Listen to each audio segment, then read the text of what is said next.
Your thoughts on Manny Pacquiao's retirement? One of the greatest fighters we've ever seen. Never ran from anybody. Had completely respected the sport of boxing. Was an ultimate champion.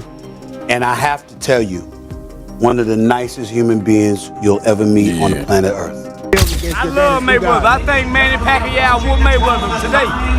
Manny Pacquiao in his prime was throwing damn near 100 punches per round. No other fighter could do that, and he wasn't on steroids. Manny Pacquiao all day.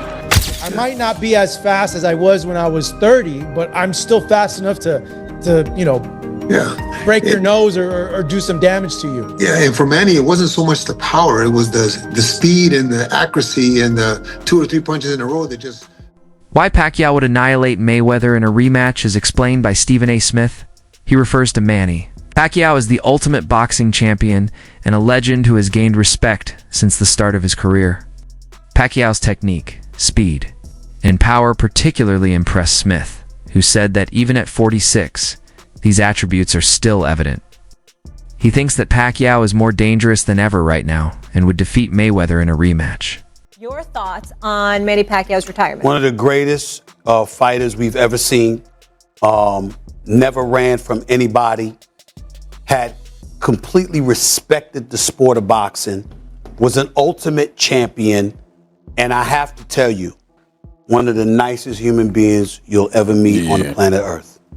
I mean, when people, I want to say this real quick because I know we got to go because we got one more thing to discuss, Marcus. Yeah. When people talk about Manny Pacquiao and they say stuff like, well, he's fighting for money. I would like y'all to know that there are people who line up in the streets of the Philippines just to come get some money from him. He's very charitable. Oh, yeah. That's why money was compromising, because he's a giver. He's a special dude. I'm gonna miss him. Charleston.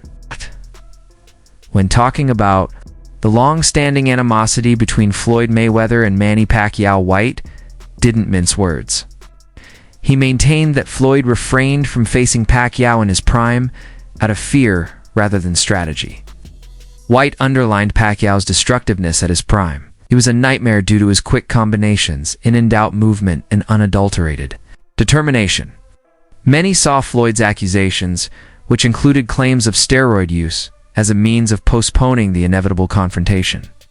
Mayweather chose to wait rather than enter the ring when both were at their peak. White's remarks strengthened the theory that Floyd was afraid to jeopardize his perfect record against a Pacquiao who was completely recovered. Honorable man, right? Yeah. Going to the grave. Story of redemption. Absolutely. Somebody we remember forever. No doubt, man. With Charleston, we'll let you get back to your business. And can't forget about the George Foreman grill. Yeah, can't forget about that grill, the George Foreman grill. It taught many people taught them how to make burgers without being messy.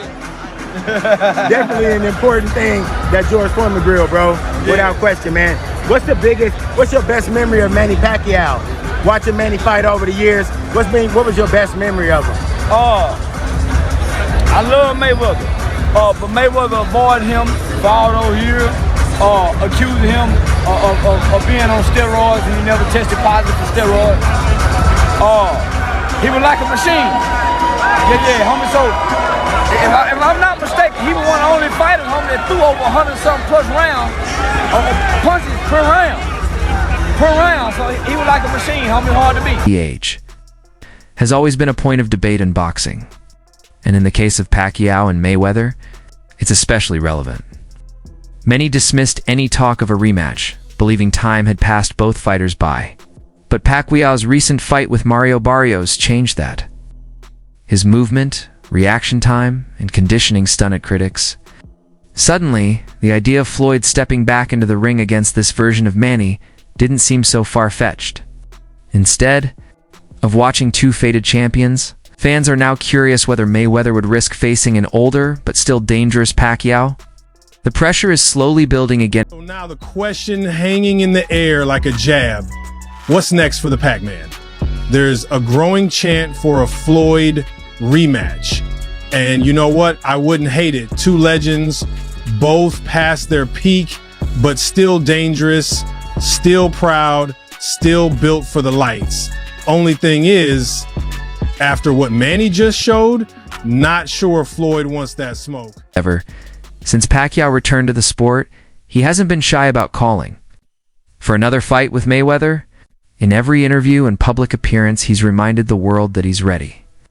There's no negotiation games, no delays, just a direct challenge. He has made it clear that the decision lies entirely with Floyd. This openness reflects Manny's competitive mindset. He believes he still has what it takes to fight at the highest level, and his words are backed by actions. What was once a distant dream is now a possibility. And Pacquiao is standing by, gloves on.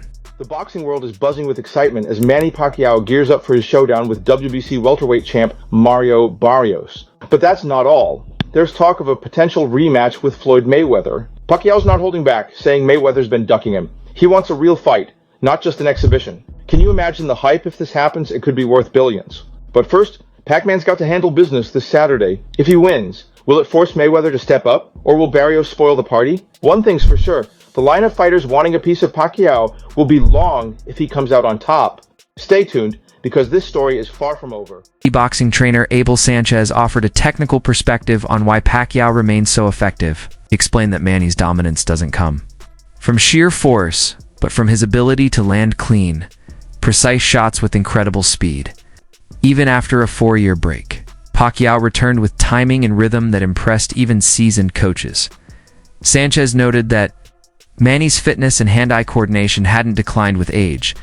It's these sharp fundamentals that allow him to compete with younger opponents.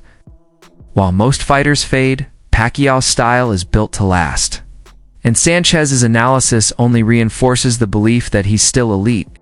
It didn't seem like Barrios wanted to hurt Manny, and maybe it's the respect. Maybe the greatness was, he was in the ring with greatness and didn't want to do anything dumb. Yeah, like, I spoke to Bob after the fight, who's the trainer of Barrios, and he was telling me he was getting on Mario's ass about that. Like, he felt like he was being too nice, and he told him that you got to take it to him, man. Like, leave all that crap outside. Like, you be mean. You got to take it to him. Yeah, but you know what? We are on the outside. We're not taking near a lick as a coach.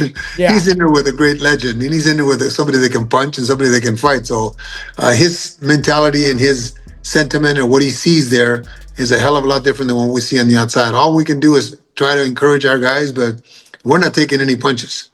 Yeah, and there was flashes of the old Pacquiao there, though. At times. Yeah, at times. Yeah.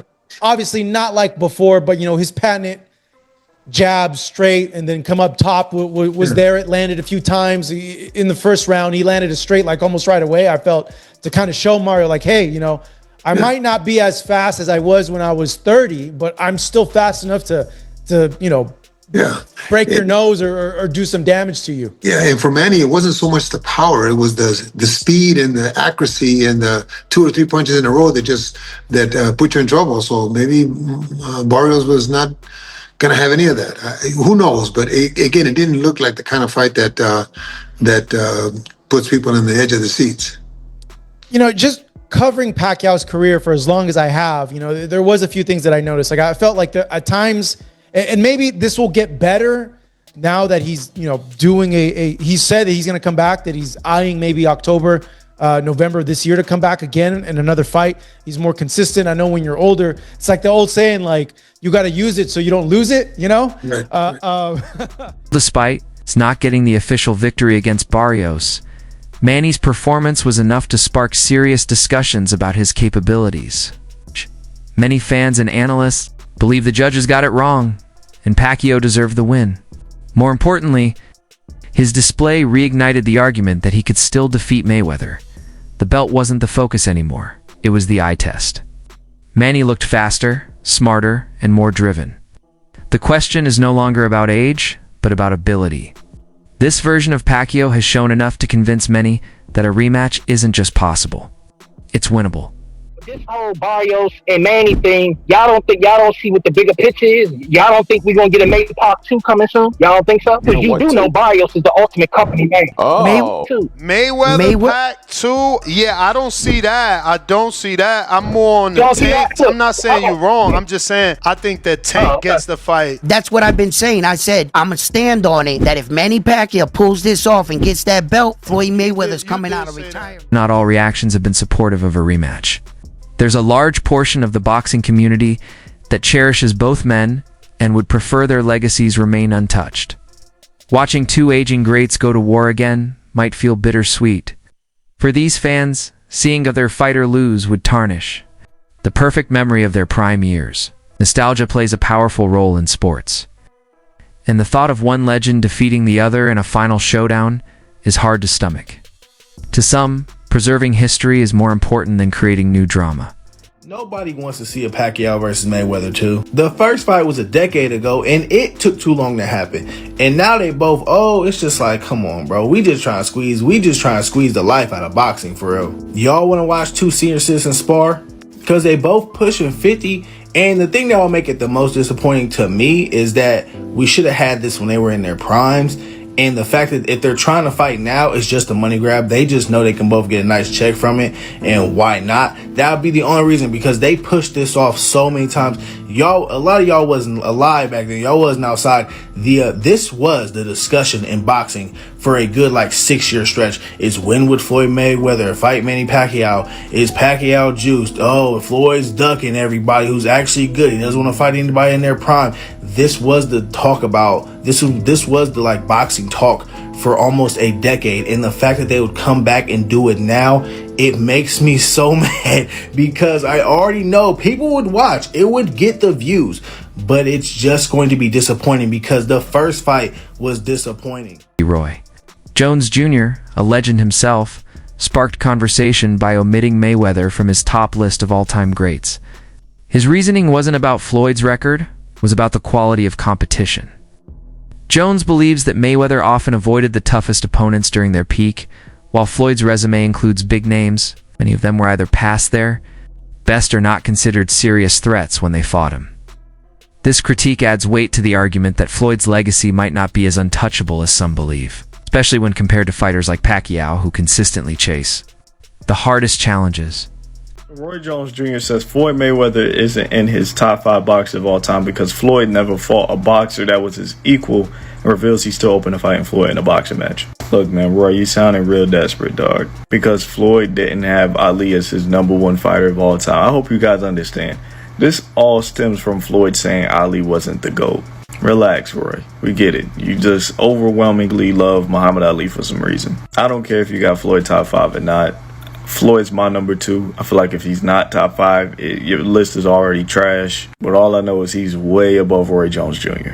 Roy was a PDG who got exposed when he had to get off him. And he didn't fight nobody. Roy's resume's empty. It's a skeleton. We got James Toney.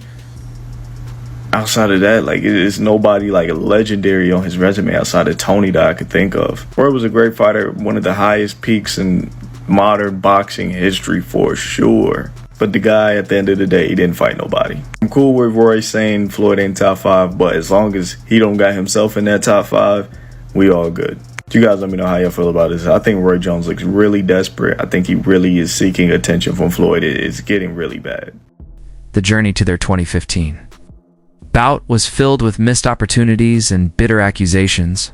For years, both camps traded blame over why the fight didn't happen sooner. Negotiations broke down multiple times over drug testing demands, revenue splits, and broadcast deals. While Pacquiao agreed to nearly every condition, eventually fans felt that Mayweather was more responsible for the delays. One of the most popular theories among boxing fans is that Floyd doesn't want a rematch because it threatens his perfect record.